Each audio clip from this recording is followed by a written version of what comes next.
Very good morning to all the students. बच्चों, आज हम करने जा रहे हैं in the case of retirement कैसे हम रिवैल्यूएशन अकाउंट बनाते हैं, और साथ साथ हम सीखेंगे पार्टनर्स कैपिटल अकाउंट कैसे बनाया जाता है और बैलेंस शीट को रीफॉर्म कैसे किया जाएगा। तो चलिए स्टार्ट करते हैं क्वेश्चन नंबर 1 के साथ। अमल, विवन एंड चांद वर partners. The ratio of 2:1 following was their balance sheet as on 31st March 2024. So this is their balance sheet given. You can see all the information: capitals, workmen compensation, reserve, creditors, building, furniture, machinery, etc. All the information are given in the balance sheet. Just let us read the additional information. On 1st April 2024, Chand retired on the following terms and conditions. सबसे पहला लिखा हुआ there was a claim of ₹30,000 against the workman compensation reserve.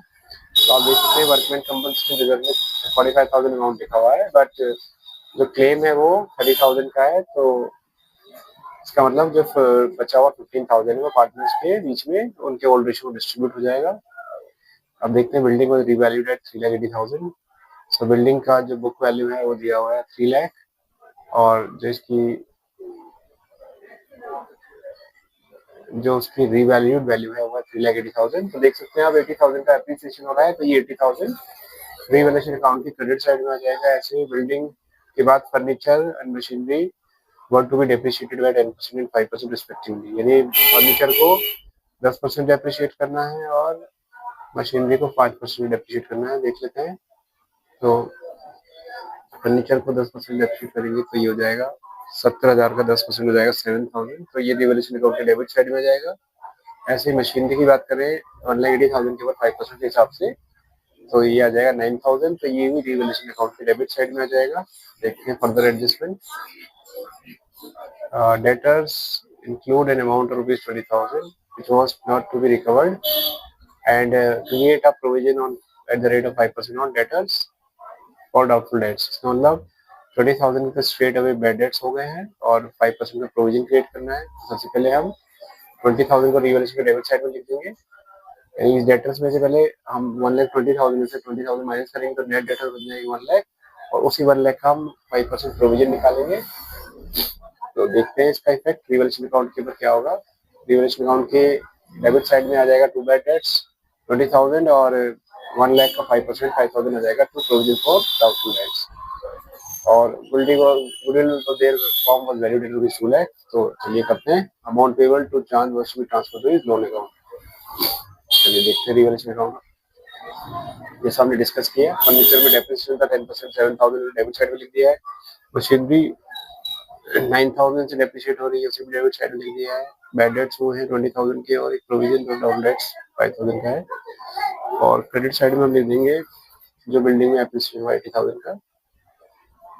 और हम देखते हैं कि 80,000 का टोटल क्रेडिट साइड का टोटल 80,000 है, इसमें से डेबिट साइड का टोटल माइनस कर देते हैं। तो जो माइनस करके जो डिफरेंस आ रहा है वो आ रहा है 39,000, जिसे हम कहेंगे प्रॉफिट ऑन रिवैल्यूएशन। और इस प्रॉफिट को हम तीनों पार्टनर्स के ओल्ड रेशियो में डिस्ट्रीब्यूट कर देंगे। तो अमल का शेयर हो जाएगा 15,600, विमल का शेयर हो जाएगा 15,600 और चांद का शेयर हो जाएगा 7,800। चलिए मूव करते हैं नेक्स्ट पार्ट ऑफ दिस। हम बनाते हैं पार्टनर्स का अकाउंट। सबसे पहले बाय बैलेंस शीट लिखेंगे हम। ये पार्टनर्स का वो बैलेंस है कैपिटल में पीरियड बैलेंस है। 2,40,000 अमन, 1,80,000 विमल और 1,20,000 चांद। इसके बाद हम रिवैल्यूएशन अकाउंट लिखेंगे, जो प्रॉफिट हुआ उसको डिस्ट्रीब्यूट कर देते हैं यहाँ पर क्रेडिट साइड में। फिर जो वर्कमैन कंपनसेशन रिजर्व जो रिमेनिंग 15,000 था उसको हम तीनों पार्टनर्स के ओल्ड रेशियो में डिस्ट्रीब्यूट कर देते हैं।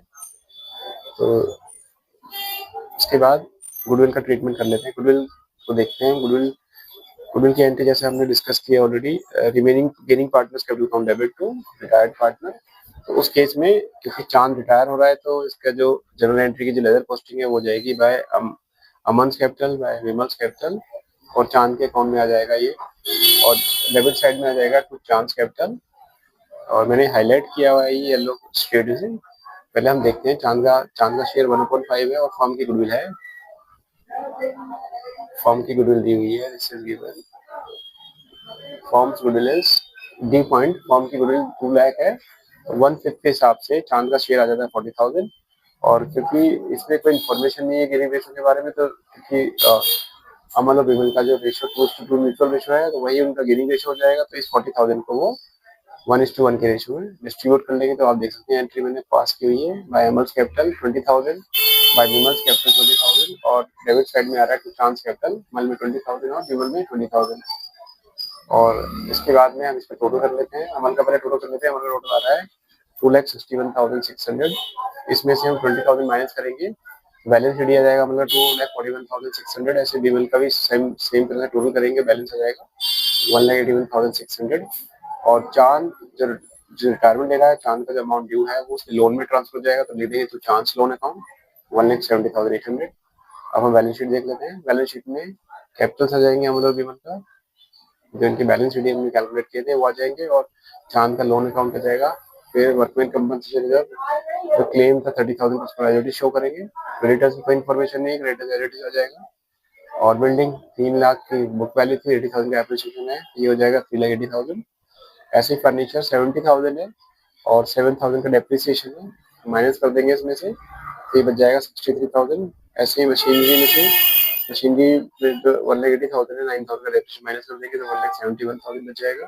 डेटर्स में से 1,20,000 से 20,000 माइनस करेंगे, और जो बच जाएगा उसमें से 1 लाख के ऊपर 5% प्रोविजन हमने माइनस कर दिया है। और कैश बैंक अनअफेक्टेड है तो वो 92,000 एज इट इज रहेगा। टोटल कर लेंगे दोनों साइड का, तो अगर दोनों साइड मैच हो जाती है तो वेल एंड गुड, अगर नहीं मैच होती है तो we'll see the reasons why these sites are not matching. So this is the way we have